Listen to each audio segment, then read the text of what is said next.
Hello，大家好，我是鲁本 banana， 这里是我们香蕉电台的第2期，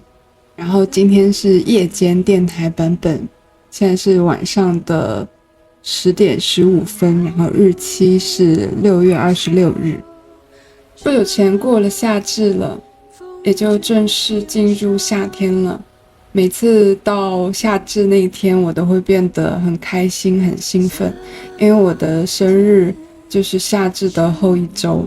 而且夏至呢是这一年里面时间最长的一天，然后过了夏至以后呢，也标志着夏天就来了，然后夏天也是我个人最喜欢的季节。我本来是在一个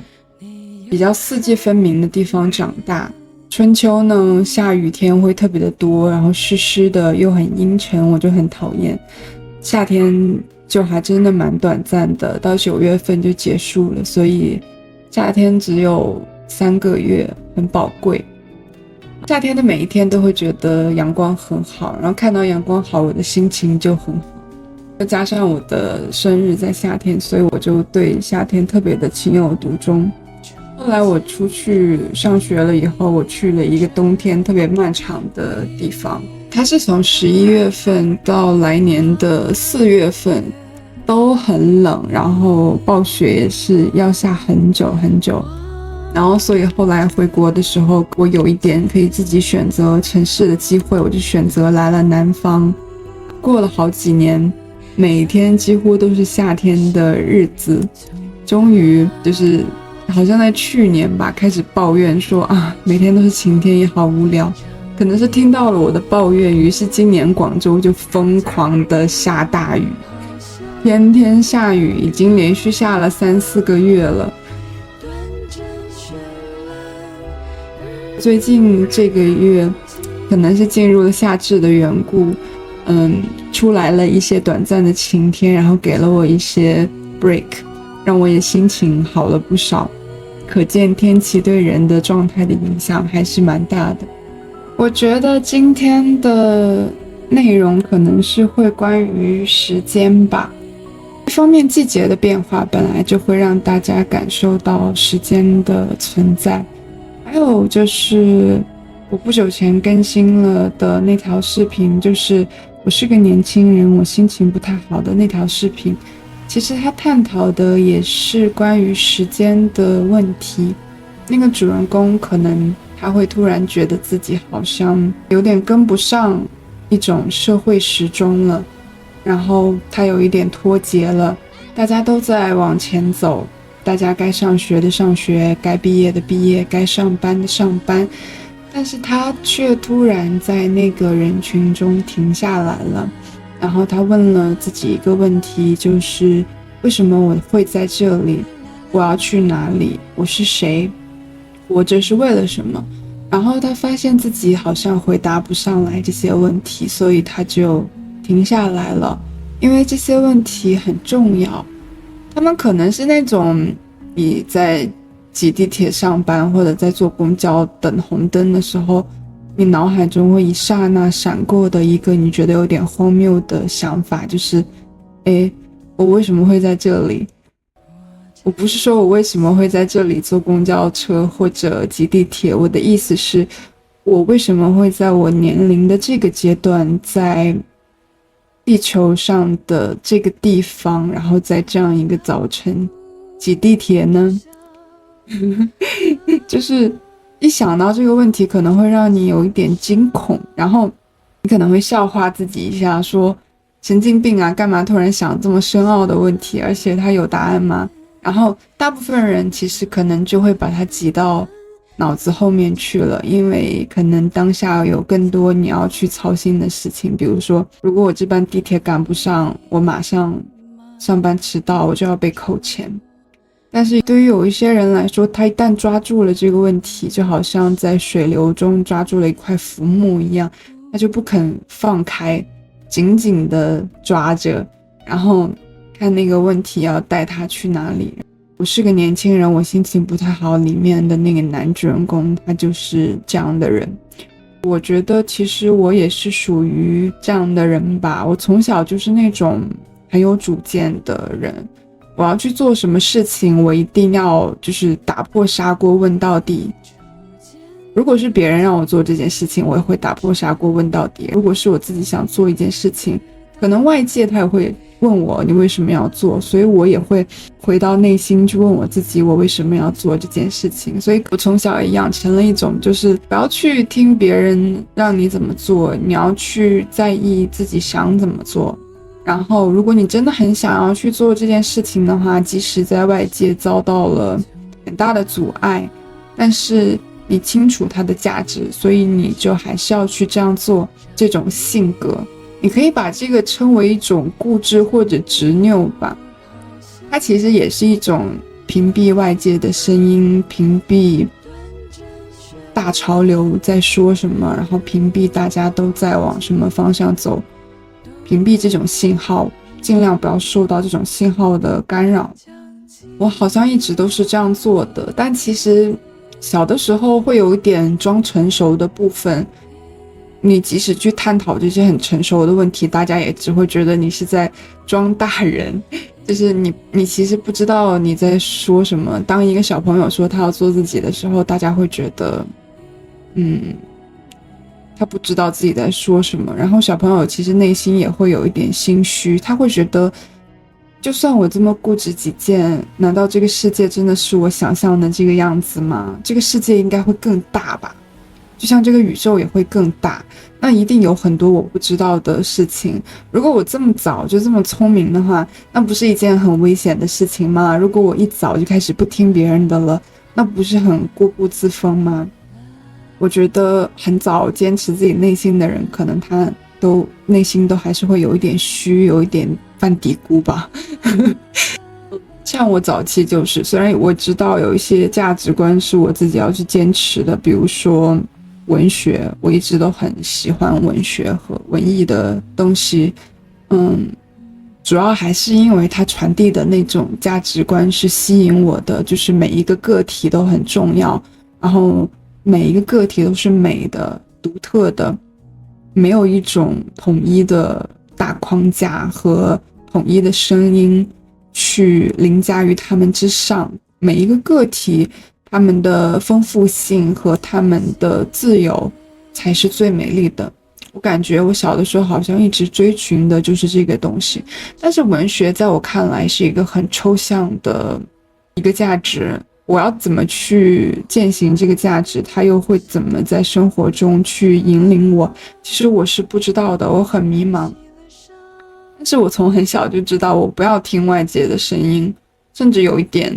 我故意在和外界的一些价值观作对的那种感觉。我也不知道是怎么形成的，或者是受谁的影响，或者说它到底让我变成了一个更好的人，还是一个更不好的人，还是说这种拧巴就是一种单纯的自我折磨而已，是完全可以就他们说的像孔乙己脱下长衫那样去除掉的。其实我自己也很矛盾，但是我想那种就是我是个年轻人，我心情不太好那本书里面他做的那种停顿，其实就有一点像是在把内心的时钟和外界的时钟给校准，努力校准到一致的这样一个动作。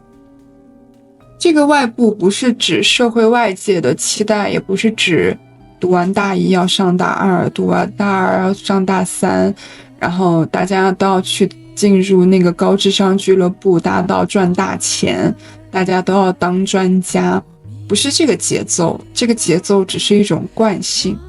我觉得他所说的那种内心和外界对应上节奏，说的是他能不能感受到这个真实的世界，他能不能从自己的这种自我里面钻出来，然后去到一个更开阔的世界。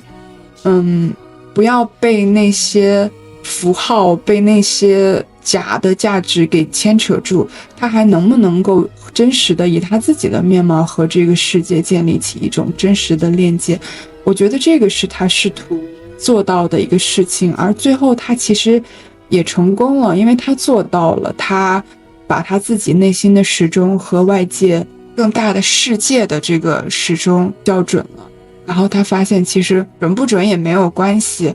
我是大和小和这个世界是大和小，我想要怎么样和这个世界想要我怎么样，它其实不是矛盾的。世界万物其实是很松弛的，大家都处于一种和谐之中，但是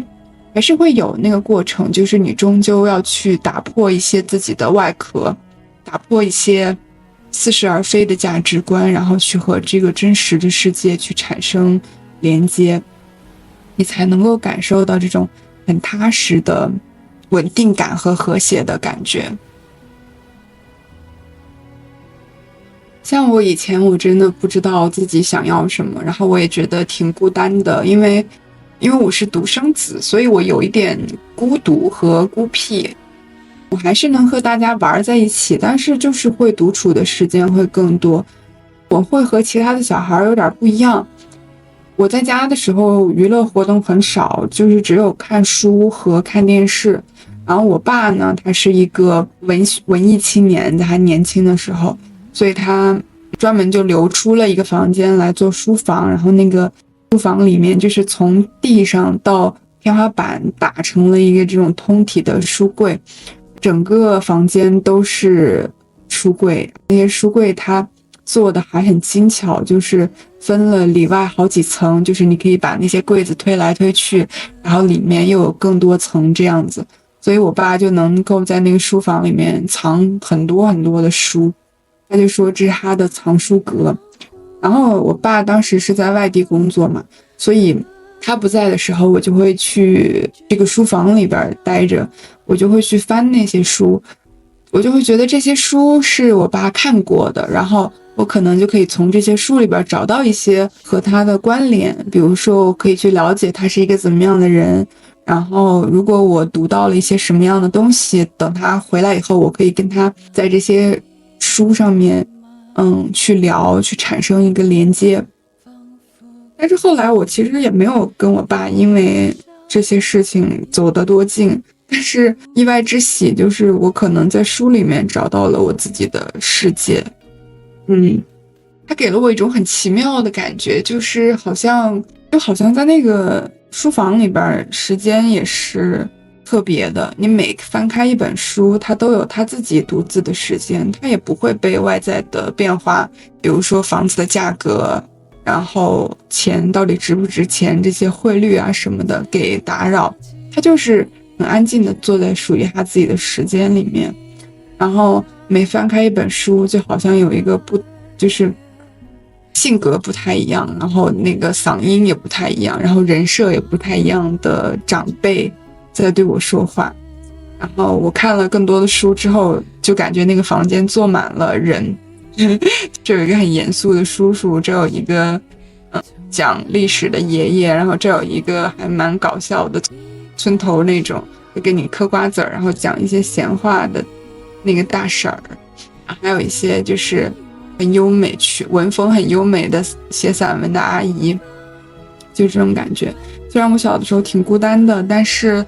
我的心里边又很拥挤的那种感觉，所以我可能本来就和社会带着一种脱节吧，一种格格不入的东西。甚至小的时候有一段时间我还会，就是我也不知道怎么理解我的这种格格不入，我会努力的去融入大家，然后后来到了青春期，我反而有点觉得我还挺特别的，我跟大家不太一样。然后我当时也会写点文章什么的，我在人前大家会觉得我是一个不太怎么说话的人，该怎么表露我的态度，但是因为我写的作文被贴出来了，或者是说我办报纸，我把我喜欢那些东西写出来，大家就能够通过这些东西去了解我是怎么样的一个人，所以大家都还莫名的挺喜欢我的。虽然我挺安静的，我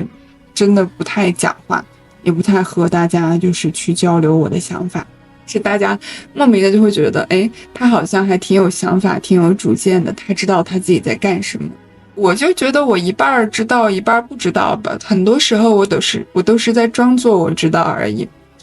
所以后来我就特别想去台湾，因为台湾的文艺文化文学做得很好嘛，而且台湾给我一种很特殊的感觉，就是我感觉它的时间好像也停滞了一样，它给我一种很旧但是很美的那种感觉，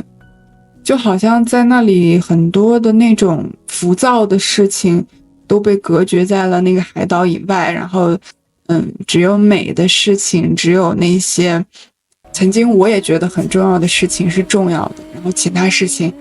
都没那么重要。我就会感觉到好像他们更能够把握时间，他们更知道，比我们更知道怎么样去使用时间一样，就对那个地方充满了幻想。但是后来就是还是因为政策等等原因去不了嘛。我小的时候最大的愿望就是我想去台大读那个文学，我觉得我要是去了，我就是梦想成真，我就是幸福上天了。但是后来由于种种原因，就是阴差阳错的没去成台湾，去美国了。然后去美国了呢，也不能说中文了，要说英文。然后我本来最喜欢的、最仰仗的，我能够用中文去表达自己，然后去写作文的这个途径也被夺走了。然后我会切换语言去试着用英文表达，但是感觉还是不那么一样，而且我是失去了我的受众了。如果我要用英文表达自己，其实那个时候是没有人看，而且没有人会在意的，大家都会觉得你是一个16、17岁的小屁孩，你懂什么？但其实我懂得挺多的，但是那些外国同学和老师，他们没有办法和我产生更深刻的交流，因为英文对于我来说是一个非常截然不同的语言，它的优美和中文的优美也是非常不一样的。我花了很长的时间去适应英文的节奏，但是后来我发现，即使我再熟悉这门语言，它其实也是一门不同的语言。当我在用英文表达的时候，我就算表达的最好，也是一个不同的我，它和中文的我始终是不一样的。所以可能当时在美国的时候，我就一再的在想，在许愿吧，我以后想回来，因为我想要说中文，我想要写中文，我想要用中文去创作，我想要用中文去说出我内心的想法，我想要做那个用中文说话的我。然后台湾也去不成嘛，所以我就选择了广州，因为广州给我一种感觉，就是这里的时间好像是停滞的，而且大家好像不是很在意外部时间这件事情。就你去那些老城区，去买一点水果或者买一份饭，都还是当年的价格。而且那些人，他们看你不会觉得你是一个外邦人，或者是一个被包装的很多身份、很多名片的一个人，他们看到你就是看到一个街坊。我还记得我第二天下我们公司楼下去买水果，那个阿姨就会非常亲切的跟我打招呼说，怎么今天才过来呀，什么什么的，要多少啊，不够吃再多来一点啊，然后什么什么的。我就会觉得好熟悉，好喜欢。虽然他可能也不太认识我，他可能只是习惯了用这种方式和别人打招呼，但是我还是有一种就是被惦记，然后被记住的那种感觉。我就还是会觉得说，我每天从他门口路过，他说不定还是记住了我的。这个就会让我觉得很不一样。然后大城市的那种东西，那种节奏，我好像有在努力去适应，但是好像从来都没有适应过，从来也没有喜欢过吧。就是好像我和那些很重要的东西都是擦肩而过，就是别人嘴里很重要的东西都是擦肩而过，而我其实也不是特别的去在意这件事情。当你不去秉承外界给你的一些标准和一些标准答案的时候，你会感觉到挺心慌的。而且因为我从小就不拿外界给我的答案，所以我其实一直都挺心慌的。我一直说我要自由，但是其实自由真的让人觉得挺焦虑的。我还是会觉得，就算我不用给外界一个交代，我好像也需要给自己一个交代。我到几年前，我也还是不能够很清晰的说出来我到底要什么。我知道我想要的那个东西是什么，但是它很模糊。我总不能跟大家说我就是喜欢文学，我就是喜欢美，我就是喜欢那些形而上的东西。那别人就会说，那你不用活着呀，那你每天不用做事情呀。这些问题真的是压得人挺喘不过气的。然后我也会用这样的问题来问我自己，但我内心又会有一个声音说，我知道这些问题根本不重要，这些问题的答案根本不重要，真正重要的东西应该在别的地方吧，应该说不定是那些说不出来的东西呢。就比如说在我是个年轻人，我心情不太好这本书里，你说他最后抓到的重要的东西是什么呢？在这本书里边可能有几个特别重要的节点，就是第一个他认识了那个小孩波乐，然后第二个节点他认识了一个女孩子，然后他们互相喜欢，然后这个女孩子会鼓励他。还有一个节点是他对于时间这件事情，时间还有宇宙这件事情进行了很深入的思考，然后他发现时间其实是不存在的。然后有一个章节是说他按书上说的，然后在家里制造了一个真空，然后他用那个真空捕捉住了一点光，然后他就说他手里拿着这个真空，拿着这点光，他就觉得非常踏实了。所以你说这个是什么呢？如果你去写报告，你说我怎么从我的焦虑中走了出来，是通过儿童，通过恋爱，通过抓住光，别人会觉得你疯了吧。但它真的就是一种我和这个小孩在一起我很舒服，然后我脱下了某种负担，我发现这个孩子的世界非常的简单。他开始让我想，其实人就是应该和生活去建立某种直接的关系，就是我得到我开心，我没得到我就哭泣，我累了我就睡觉，我想竞争我就发脾气，就是这么简单的一件事情。而那些更宏大的抓不住的事情，那就不要去抓了。然后有一些我能抓住的东西那就够了，比如说眼前我喜欢的这个人，我能够感受到的一个拥抱，一个吻就足够了，就是已经不需要再有什么问题了。问题只会制造更多的问题，答案只会创造更多的答案。有的时候其实我们要的答案也不是一个答案，而是一种感觉，一种这就够了的感觉。其实跟那本书我觉得真的挺了不起，因为他竟然把那么抽象的一种东西写出来，而且他也不会觉得特别羞愧，然后他也没有想过外界如果误解他或者看不懂他在说什么会怎么办。但是我当时读那本书的时候，我真的完完全全理解他在说什么，就是包括他说小孩的那些事情，他说帝国大厦，他说时间，他说光啊，我都特别能理解，因为我那阵子思想就是特别特别的抽象。我应该也还是到了做频道之后，我才开始有了一种踏实的，我好像知道了我要什么的感觉吧。后来才发现，其实我要的那个东西，它是追寻不到的，它更像是我在做什么东西的时候撒下的一点调味料，然后让我所有做的东西都有了我的光彩，我的光辉，我的风格，然后这就够了，这就是最重要的。其实是没有答案的。我这么多年一直在被我的父母，我外界的很多人去质问，你到底要成为一个什么样的人，你到底答案是什么，这个答案能不能够让外界满意。但其实最后你会发现没有答案，做就完了，做，然后把你的东西揉进你要做的东西里面，然后如果你不满意的话就改进它，如果你不够好的话就变成一个更好的人。就是这样，可能每个人都要经历这个，但是不是每个人都能把自己的这种经历用很直观的方式分享出来，所以总是会有一种迷茫的人还是在迷茫，然后知道了的人他已经知道了，他就去做自己想做的事情。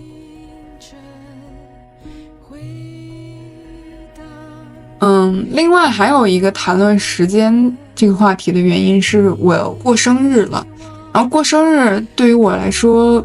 其实算是一个蛮重要的节点吧。但其实在前几年因为疫情的缘故，其实大家对于时间的感觉都特别模糊了。我其实也是在疫情之后我就开始不怎么过节，不怎么庆祝生日了，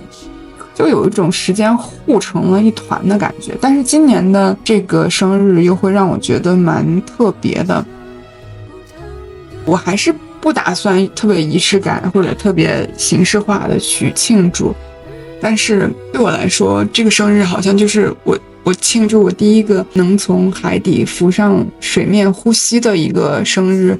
它对我来说意义挺重大的。但是我更愿意自己静静的和我自己待着，然后发出一声小小的那种很安静的庆祝。那其实是一种心情，它其实不需要有很多人陪着，不需要外在的鲜花爆竹，不需要有很多人来祝你生日快乐，不需要有很多礼物，不需要有很多人告诉你过生日了。那种庆祝的感觉是我知道了我是谁，我安住在我的身体里，我对我很满意，我对我很清楚的那种庆祝。那是真正的有一种我很开心我活着，我很开心我的生命在发展，我很开心我过了一个小小的生日。就是这样，有点像植物。植物每过一年可能都会长出一些新叶子，然后它的枝干会长得再粗一点。然后植物学家通过解剖它能知道它几岁了。但是对于植物来说，这一切都是非常无声无息的，很默默的，它只是一直在长，然后一直在生活，仅此而已。做那个我是个年轻人的视频前后，我就刷到了来自杜素娟老师对于社会时钟的这段演讲里边的话，我觉得特别好，我就用这一段话作为今天播客的这个结语吧。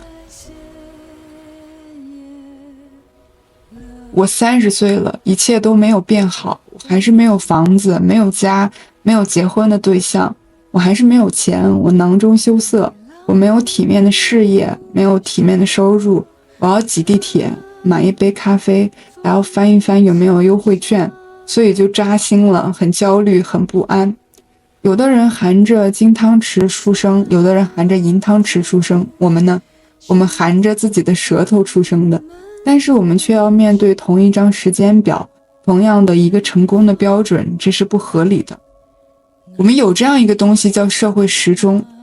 ，30岁该怎么样，40岁该怎么样，对我们所有人都有一个统一的时间表，而且还附加着统一的成功的模板和标准。而且更雪上加霜的是什么？我们还是一个长者的社会。长者社会里面，年轻人该怎么活？其实年轻人说了不算，长辈说了才算，解释权在长辈那里。而我们的长辈也很有意思，虽然他们都年轻过，但是他们一旦变成长辈，他们就会变成这个社会时钟的成功标准和成功模板最忠实的奉行者。其实这是不合理的，因为这个社会它给了我们一张标准的时间表，又给了我们一套标准的成功的模板，但是它没有给我们一个统一的起跑线，也没有给我们一个统一的原生点。就好像说，我们能不能要求所有的花都在同一天开放？我们能不能要求所有的草和树都用同样的节奏来生长？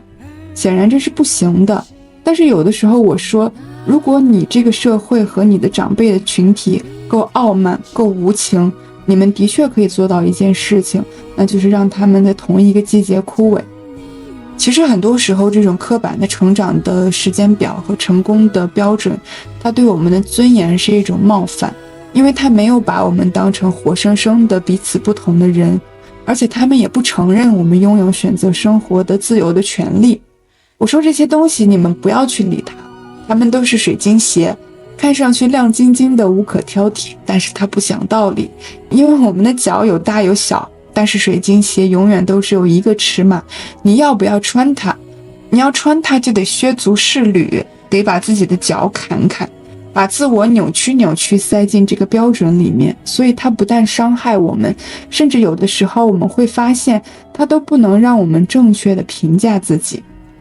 我们不要用那些社会递给我们统一的横向的比较的标准，真正能够代表一个人力量的是我们离我们的原生点的距离。我到底想过什么日子？孔子说30而立，你要摆脱掉这样的一个模仿别人参照别人的阶段了。我们要不摆脱这个状态，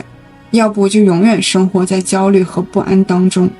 就是第一个立什么，学会独立的思考一个问题，我到底想过什么日子，我到底想成为什么样的自我。真正的而立之年的人应该具备无人区精神。这个世界对我而言就是一个无人区。什么叫无人区？怎样走这条人生的路，从哪个地方走，朝着什么目标走，你没有参照，也不要相信那些别人给你的模板，更不要沿着所谓的固定的安全轨道，不存在这些东西的。你要勇敢地走出一条属于自己的道路来，也要走出一个属于自己的节奏来。有的时候走得快一点，有的时候走得慢一点，受了伤就躺下，摆烂一会儿也没有什么关系，因为这就是你的人生。什么叫30而立？我觉得做让自己喜欢的自己，为自己争取一点自己喜欢做的事情，给自己增加一点有意思的生活的内容，这就是真正的30而立。